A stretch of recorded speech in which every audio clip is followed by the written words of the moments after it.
Intermediate పరీక్షా ఫలితాలపై వస్తున్న అపోహల్ని తొలగించడానికి నిజంగానే టెక్నికల్గా తప్పులు జరిగినాయా, జరిగితే దానికి బాధ్యులు ఎవరు, అది ఏ సంస్థ, ఏ వ్యక్తులు అనే విషయాలన్నీ కూడా తేల్చడానికి ప్రభుత్వం నియమించిన కమిటీ వేగంగా పనిచేస్తూ ఉంది.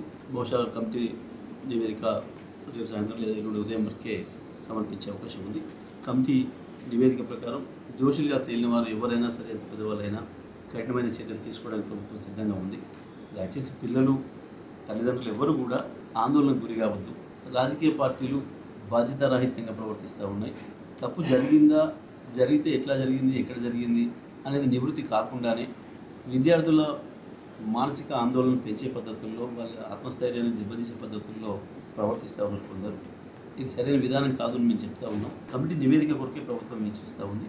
కాగానే తప్పకుండా చర్యలు ఉంటే, ప్రత్యేకించి విద్యార్థులు ఎవరైతే మేము రాసిన దానికి సరిపోయే పద్ధతుల్లో మార్పులు రాలేదని భావిస్తున్నారో, ప్రతి సంవత్సరంలాగే ఈ సంవత్సరం కూడా వాళ్ళు రీకౌంటింగ్కు, రీవెరిఫికేషన్స్కు అప్లై చేసుకునే అవకాశం ఉంది. ఇది చేసుకుంటారు కూడా చాలామంది పిల్లలు.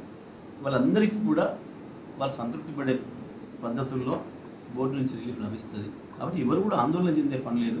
ఈసారి దీన్ని కొంతమంది కావాలని రాజకీయం చేసి దీంట్లో కూడా ఏదో రాజకీయ లబ్ధి పొందుదామని చిల్లర ప్రయత్నాలు చేస్తూ దాన్ని కొంత ఏదో పెంచే ప్రయత్నం చేస్తూ ఉన్నారు.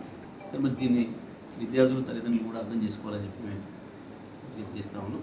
ఇవి సంస్థ ఉద్యోగుల అంతర్గత సమస్య తగాదాల వల్ల వచ్చిందా, లేదా నిజంగానే ఏమైనా జరిగిందా, ఈ అపోహలు ఎప్పుడు సృష్టించబడ్డాయి, ఎప్పటి నుంచి ప్రారంభమైనాయి, ఎందువల్ల ఈ అపోహలు సృష్టించారు కొంతమంది అనే విషయాలపైన కూడా ప్రభుత్వం దృష్టి పెట్టింది.